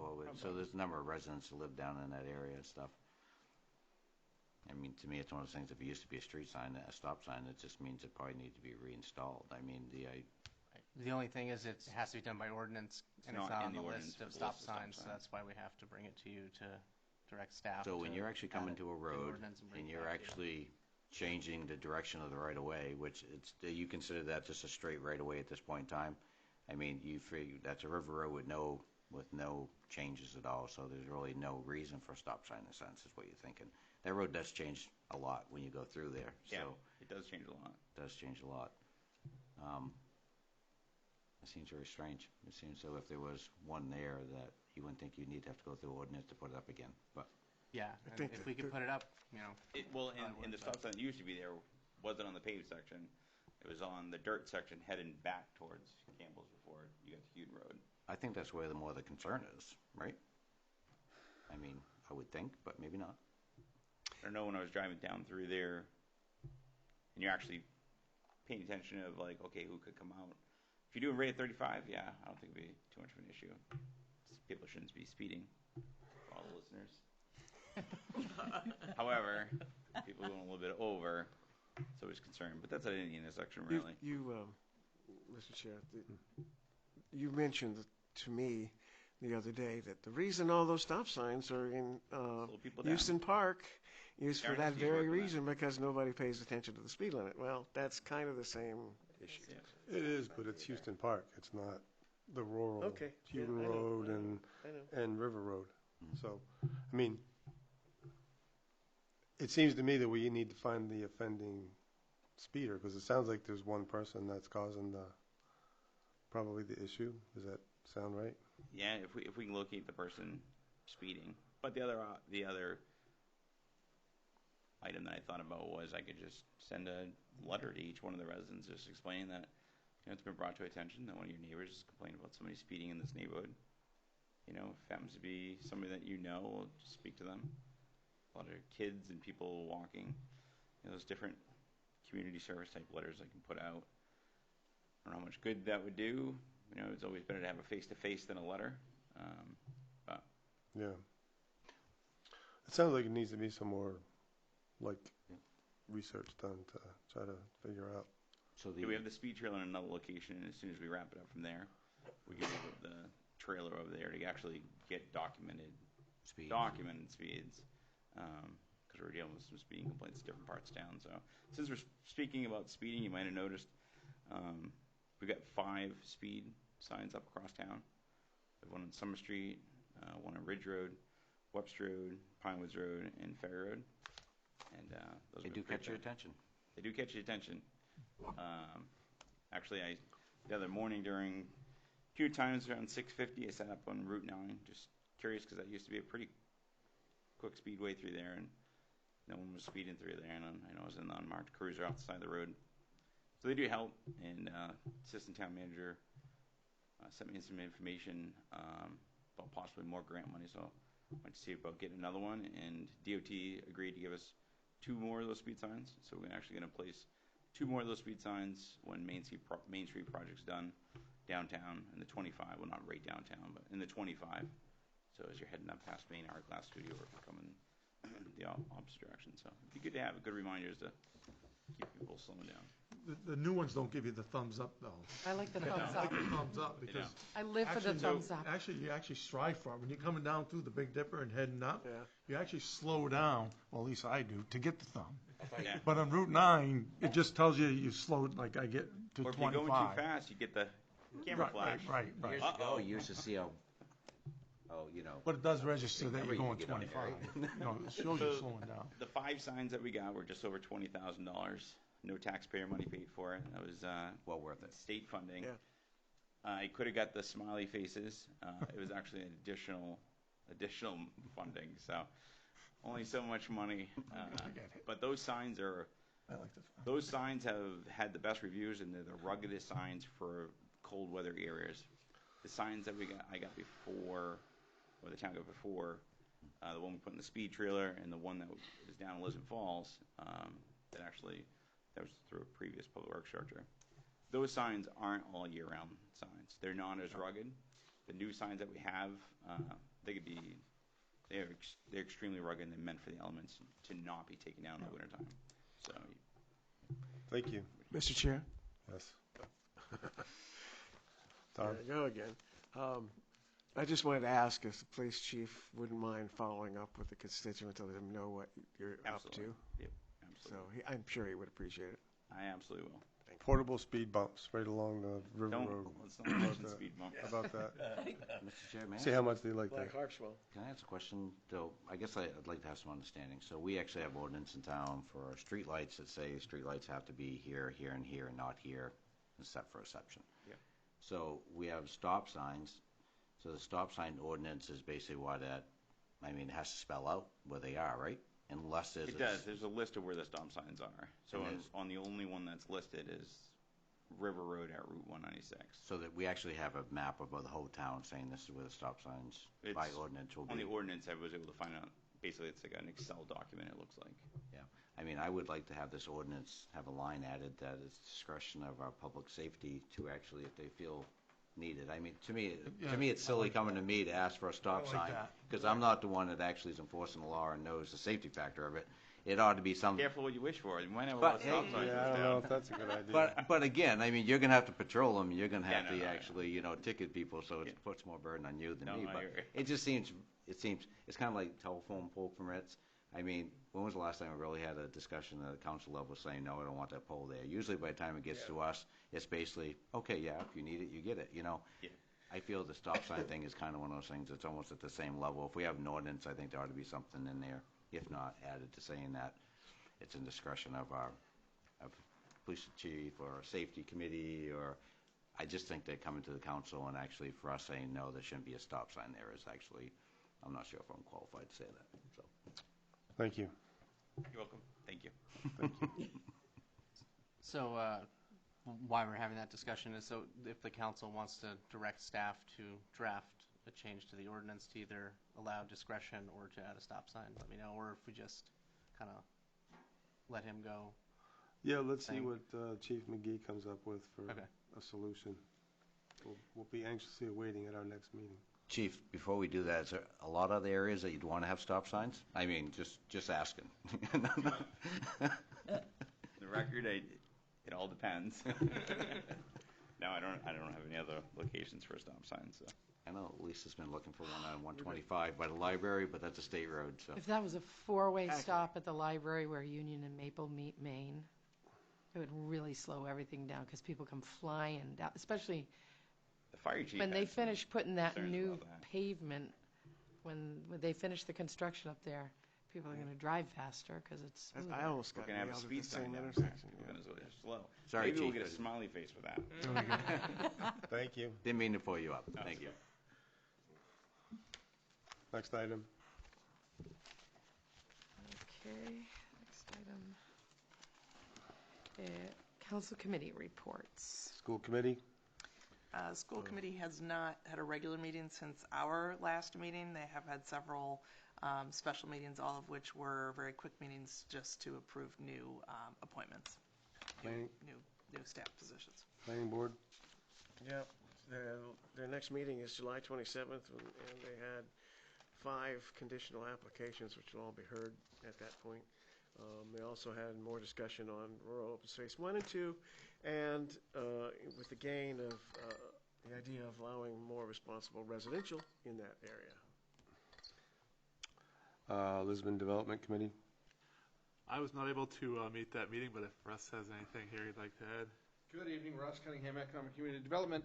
Lisbon Development Committee still working on the 2 projects that were in front of them, 3 of them. One of them is the abandoned properties, one is the parking lot down at the Wormbo site, and the third one is discussion of the old landfill property. We are enjoying a July break, so we're going to meet again in August, on August 9th. There will be no meeting tomorrow night for those of you who are on the committee and did not get the email. Thank you. Thank you. Can we put a solar farm at the old landfill? It's ball fields right now, right? Thank you. Conservation Commission, don't know when the next meeting is. I got to talk to Mark. They've been pretty busy with Moxie. Parks and Recreation. Moxie overwent. We did not have a rec meeting. I'm sure it'll be next month or sometimes fall. Budget Committee for the county. Disregard. They're still even more hassle with the new sheriff's department. That's just an ongoing mess. They met yesterday, didn't they? I think so. They're still trying to hash out legal issues with the city. Library Governing Board. Update on summer reading program. About 165 children have signed up so far, and 56 adults are participating, and that's an increase over previous years, so it's looking up after, the COVID years. And 2/3 of those registrations are repeats, and 1/3 is new registrations. And we just had a book sale with the Methodist Church, collaborative effort, and we have a new Friends of the Library group. Nice. So that's a really good thing. Good. Water Commission? Corrosion control is in process still. Starting out with chlorine, and I think it's going to be done, corrosion control in place, before the snow flies. There also was a discussion about backflow preventers and incentivizing people to do that and to do some more research in that area. And also about the abatement process that they currently follow, which has some rules, but there's been some movement towards making more of a structure for that. And the next meeting is August 8th. Finance Committee? We've had no meetings. Next item? Is that me? Yes, you. All right. Sorry, I'm used to getting the introduction. So it's so the fuel tank has been installed and is operational over at Public Works. That work has been completed. I did want to ask council if I could get 1 or 2 volunteers as we start to have the Lisbon Emergency Consolidation discussion. So I just wanted to make that ask if there are any volunteers from council who want to attend those upcoming meetings as we start negotiating the consolidation. And I know Amy has planned an August meeting to bring someone from Medcare down to talk about their system and how that works. But that's the ask if anyone wants to join me at those. Mr. Chair, I would actually be more than happy to help facilitate that if you feel needed. Councilman Larissel has volunteered. You need a couple, right? I think Ray raised his hand too. Yeah. No. Ray Robichaud, Council Robichaud has volunteered. Yeah. I'll keep you in the loop as my working Don't group. want too many because you got a quorum then. So our first My meeting with apologies. them is August 3rd. I'll send you the details, and I think we're probably going to do it here because it's getting pretty big. And then next, right, we're beginning library director interviews next week. We've got 3 great candidates, so stay tuned for that. Phone systems. So back in March, First Light sent us a nice letter saying that they were discontinuing or retiring whatever the hardware was that we had effective March, which was nice to find out in the middle of our budget and all that. So after reaching out to them, they've graciously extended that till September. We currently lease that equipment. They've paid for it several times over. They're not expensive handsets, $100 here and there. So I've reached out to technology consultant group and working with them, and the assistant town manager and I have want to move forward with upgrading the phone system and moving away from First Light to working with Wolf and Consolidated. We're either going to see a cost savings on the recurring expense or be right about just even because we need to upgrade some of the bandwidth on the PD side because they'll be doing more of those uploads as the squad cars pull in and if they get body cameras, and as we do uploads on the live stream and all that, that takes bandwidth.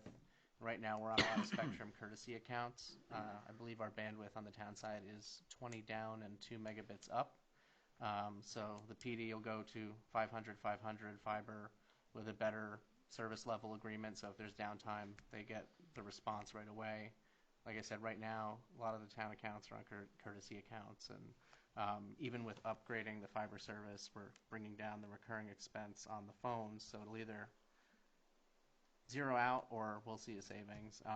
Just looking into that. And so that's one of the projects that we're working on. Also looking at doing some outsourcing of payroll services. We've got some vacancies coming up, and I think we can save the town some money on recurring expenses there. And we have some talks with Bangor Payroll coming up. The other thing I wanted to talk about was fuel pricing. So last year, we usually use main power options to lock in our fuel oil, our diesel, and our gasoline. Because the markets were so up and down last year, the bids came in really high. So typically the contracts run, I think it's May to May or June to June. They went out to bid again last summer to get better pricing. We locked in our contract late September, early October. So that being said, I was operating under the assumption that our contract goes from October to October. The guy there retired, and they only did one bid this year, and we missed the bid in May. So I'm asking for council authorization to solicit quotes from the vendors we use for fuel. And because it's commodity pricing and they only honor the pricing until like 2 p.m. or midnight of that same day, by the time I come to you at the next meeting, that pricing will have expired. So the ask is that I waive the bid process to work with Maine Power Options to solicit quotes for the best fuel pricing so I can execute a contract at the lowest price when market conditions are favorable. And then, so we have until October to lock in pricing. It's just that they ran their bids on a different schedule this year, and the folks who retired aren't going out to, people who have replaced the man who's retired aren't going to bid twice this year.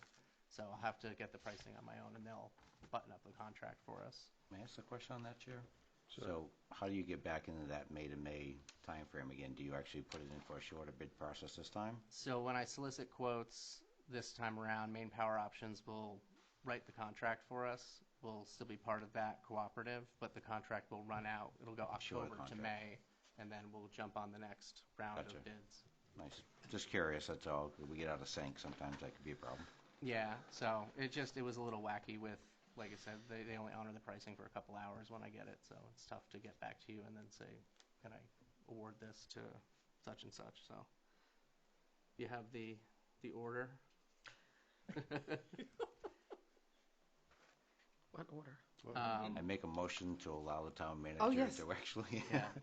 Yes, I'll look for the official language, but we have done this annually anyway, so to authorize the town manager to get vendor pricing for fuel and waive the bid price process to execute the contract for the lowest pricing for the town.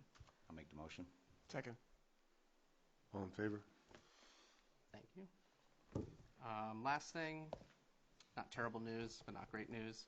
And you were the bearer of that bad news. So our CMP, was it the supply rates are going up. Not a huge hit to the budget, but I believe the impact is somewhere to the neighborhood of $10,000 or $12,000 this year, just from supply rates going up from CMP. But that's it for my report. May I ask a question? The telephone thing you're talking about, is that town-wide? So is that like direct department, library? Yep, So it's everywhere. So every it's not just town handset office. in town Okay. office. All right, thank you. In the town. Yep. Nothing hot to water.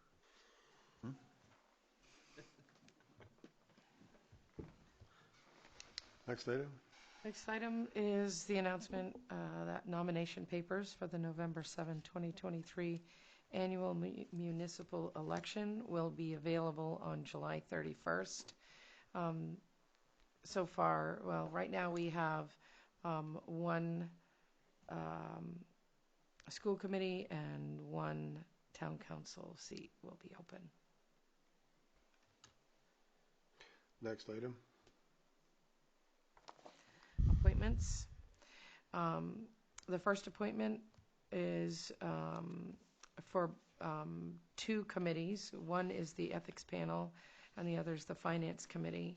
I believe the application from Sam Prindle was sent out because there's confidential information, just for the public's information. There's confidential information on there, so we sent it to council only. But Mr. Prindle is asking to be appointed to the Ethics Panel and the Finance Committee. I'll make the motion. Second, is there a second? Make a motion for discussion? I did. Okay, I'll make a second to that. I seen the applications, but has he actually, Glenn, have you actually spoke to any of these individuals? Have they come in to speak? No, typically I just look at the background check and if there's anything in the background, just authorize the approval of it moving forward, pending no issues with the background. I mean, they're technically council appointments, so I at your direction, I can reach out and interview folks, or if you want them to, come in for like a work. I mean, I've done them depends on the board, but for more substantive work, I've had councils bring people in for interviews to. Yeah, my only recommendation would be, especially the Ethics Committee. I mean, sometimes in the past, we had actually, on certain committees, actually had an executive session where we brought the person in and not just actually looked at the resume. They actually asked questions of why and And, Yeah. just some different questions, you mean, and I'm not sure if that's appropriate in this particular case or not, but I just put it out there that, especially for the ethics, it would be nice to. Yeah, it's not uncommon. Typically, my counsels would draft interview questions, and either I or the clerk would circulate them, and you'd come in for an executive session, counsel would do the interview, and you'd make the appointment at a future meeting. Yep. Is that your request? That's my request. If it's not time sensitive, I think that at our next meeting, that would be appropriate if council agrees or allows. Yeah, I think it's definitely a good idea too. If nobody knows the person, then somebody at least should meet with them just to make sure they're, a reasonable person. It's not time sensitive right now because there are no issues going to the ethics panel. It's only time sensitive, and I think you have time, but it's only time sensitive in the sense that there are only 2 people on it. And so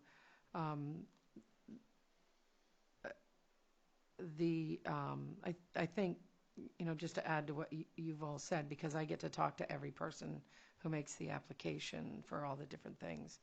And Mr.